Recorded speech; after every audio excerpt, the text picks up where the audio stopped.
Safe utangan, reliable, fast approval, at instant cash talaga ng walang bawas. Regulated by Bangko Sentral ng Pilipinas.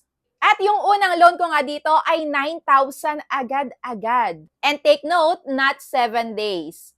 Kaya kung nangangailangan ka nga ng cash ngayon or in the future, nako tamang-tama yung video na to para sa'yo. Walang halong biro, talagang matutulungan ka na to sa oras na pangangailangan mo. Kaya ayun na, panoorin mo yung video na to hanggang dulo. Simulan na natin. Pero kung bago ka pala dito sa aking YouTube channel, huwag mo kalimutan mag-subscribe and pindutin mo na din yung notification bell para lagi ka mag-updated sa mga next uploads ko.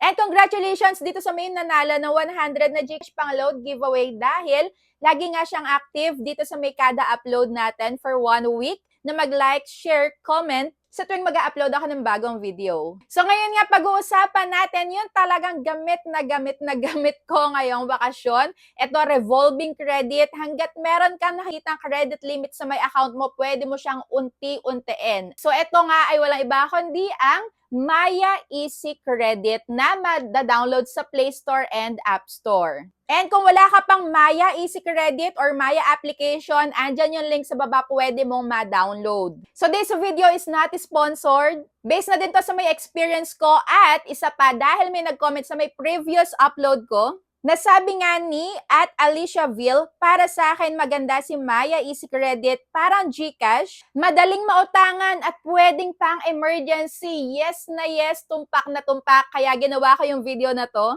Dahil baka yung iba sa inyo, hindi nyo alam pwedeng umutang dito sa may Maya application. Sasabihin ko din kung magkano ba